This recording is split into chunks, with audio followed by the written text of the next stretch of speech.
පැන්සල හැසිරවීමේ ආකාර දැනගැනීම වැදගත් වේ.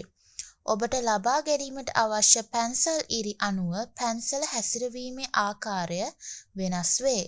ලිහිල් කටුවට අඳින ලද ඉරි හා තද ලිහිල්ව නොअඳින ලද ඉරි, දිගු හෝ කුඩා ඉරි ලෙස ඇඳිය හැකි ඉරි වර්ග ඇත. ඔබ පැන්සලට ලබා දෙන පීඩනය අනුව තද ලිහිල් නොවන හෝ ලා ලිහිල් ඉරි ලබාගත හැක. ඝනකම ලිහිල්ව අඳින ඉරි ඇඳීම සඳහා තියුණු පැන්සල් තුඩ භාවිතා නොකරන්න.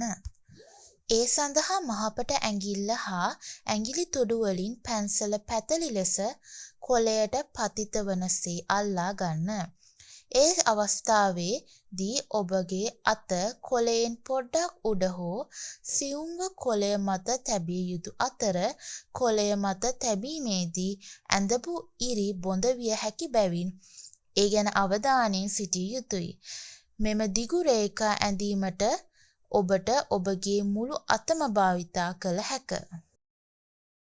ඝනකම ලිහිල්ව නොअඳින ඉරි ඇඳීම සඳහා ඇඟිලි තුඩු පැන්සල් තුඩ ළඟටගෙන පැන්සලට වැඩි පීඩනයක් ලබා දෙන්න. තුනී ලිහිල් නොවන පාලනය කරන ලද ඉරි ඇඳීම සඳහා අකුරු ලියන ආකාරයට පැන්සල අල්ලාගෙන අත කොළය මත සැහැල්ලුවෙන් තබාගෙන අඳින්න. ඉතා තුනී ඉරි සඳහා පැන්සල් තුඩ තියුණු විය යුතුය.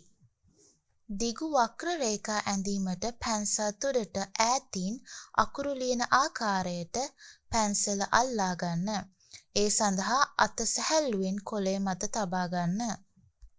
ස්කෙචිං සඳහා වැදගත් වන උපක්‍රමයක්ද ඇත. එනම් ෆ්‍රිස්කට් එකක් භාවිතා කිරීමයි. කඩදාසි කොළයක් ෆ්‍රිස්කට් එකක් ලෙස භාවිතා කළ හැක. පැන්සල් ඉරි ඇඳීමේදී එක සමාන පැහැදිලි පිරිසිදු දාරයක් ලබා ගැනීමට මෙය කළ හැක. මෙය භාවිතා කරන්නේ මෙසේය. කොළ කෑල්ලක් චිත්‍රය උඩ තබා ඉරි ඇඳීමේදී මුලින් එම කොළයෙන් පටන්ගෙන ඉරි චිත්‍රය අඳින කොළයත් එක් රැගෙන යන්න. ෆ්‍රිස්කට් එක අයින් කළ පසු ඉරි නොපෙනෙන රේඛාවකින් පටන් ගස්සේ ඔබට පෙනේ. චිත්‍ර ඇඳීමේදී මෙම කරුණ ඔබට වැදගත් වේ.